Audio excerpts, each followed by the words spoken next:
Hai, balik lagi di channel Bang Anim. Di channel ini kita akan membahas alur-alur cerita yang pastinya keren-keren dong. Buat kalian semua yang belum join bareng channel ini, kalian bisa langsung join channel ini dengan cara klik tombol subscribe dan nyalakan lonceng notifikasinya. Oke, nggak perlu berlama-lama lagi, langsung kita masuk alur ceritanya aja. Swing!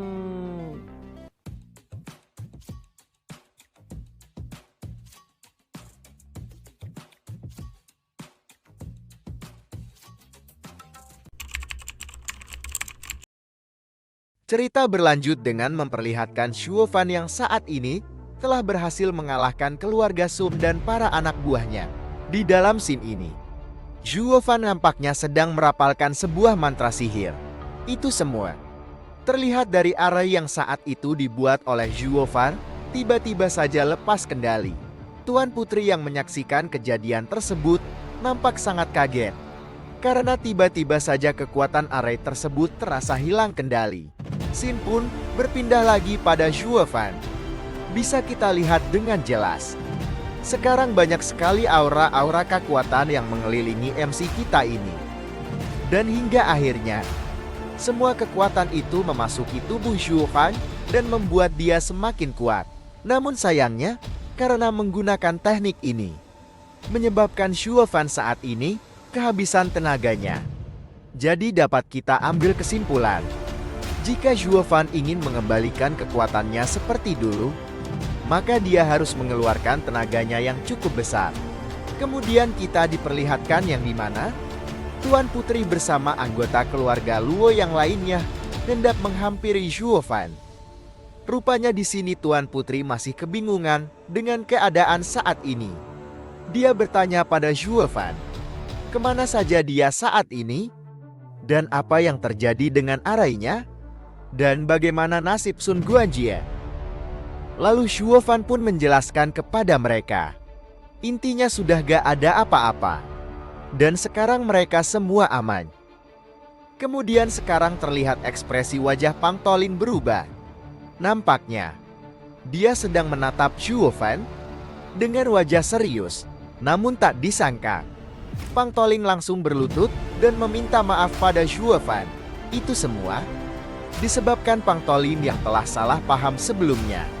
Karena menyangka Shuofan telah mengkhianati keluarga Luo. Dan Pang Tolin pun bersedia menerima hukumannya, termasuk menyerahkan nyawanya kepada Shuofan. Seketika itu Shuofan berpikir bahwa Pang Tolin adalah orang yang setia. Bahkan dia sampai rela mengorbankan nyawanya demi keluarga Luo.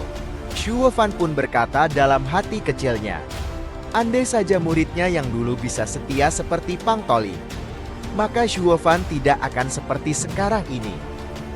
Di sini Shuofan berkata pada Pang Tolin, jika dia hanyalah pelayan biasa, jadi tidaklah pantas untuk menghukum kepala penjaga seperti Pang Tolin. Shuofan pun menjelaskan bahwa rencana ini tidak akan berhasil jika tidak mendapat bantuan dari Tuan Putri. Mendengar hal tersebut, Pang Tolin pun langsung kaget dan menanyakan kebenarannya kepada Tuan Putri. Tuan Putri pun membenarkan pernyataan Shuofan. Dan seketika Pang Tolin sangat senang karena merasa kalau Tuhan sudah memberkati keluarga Luo dengan adanya Tuan Putri dan juga Shuofan. Lalu Shuofan pun bertanya kepada Putri, apa rencana selanjutnya yang akan dilakukan?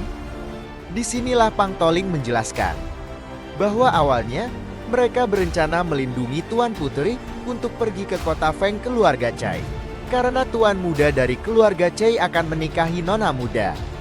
Mendengar hal tersebut, Shuofan langsung berpikir, jika nona muda menikah dengan Tuan muda dari keluarga Cai, yang notabene keluarga besar, mungkin saja sihir yang menghalangi di tubuh Shuofan akan hilang.